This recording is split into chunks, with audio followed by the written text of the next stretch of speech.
One of the flattest days in recent Giro history. Barely a bump along the way, 179 kilometres from Riccione on the Adriatic coast to Cento in Emilia Romaña.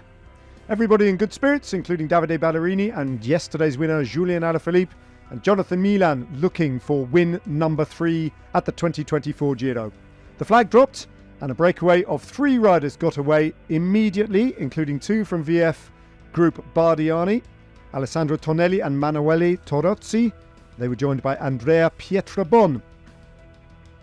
They went through the first of the bonus sprints at Villanova, and Pietrabon added more points to his intermediate sprint tally to assume control of that minor classification. And then it was Torozzi who took the Intergiro of the day, the local rider from Emilia Romagna. They went past Imola, preparing to host the Grand Prix at the weekend.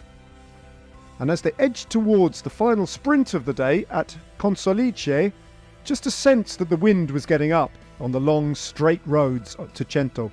Pietrabon went through the final sprint of the day on his own, and then the Ineos Grenadiers started to ride on the front, and they instantly split the peloton. The Maglia Ciclamino, Jonathan Milán, the wrong side of a split with his Lidl Trek teammates.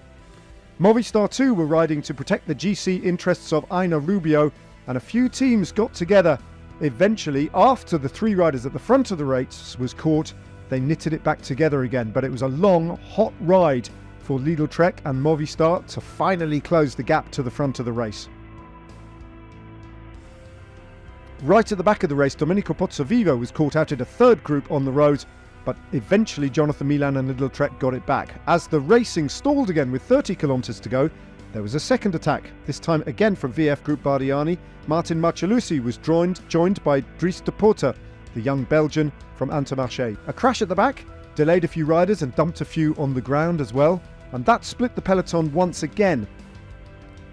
Marcellucci could do no more with 15 kilometres to go, and de Potter went solo and held on just about to within the final 10 kilometres, where he too was caught as the group came back together again on the run-in to the bunch sprint in Cento. All the main protagonists were closely packed and placed towards the front as they entered the final run-in.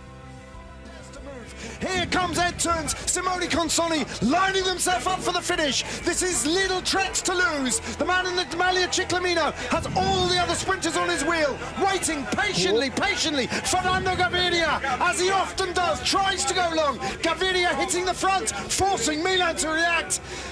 Oliveira on the wheel of Milán. Milán goes, Milán in the centre. Anil Krovsky on his wheel, but here comes Jonathan Milán, pushing for the line. Milán, it's going to make it win number 3 at the Giro d'Italia, and the rest of them were not even close in the end. A masterful display from Jonathan Milán.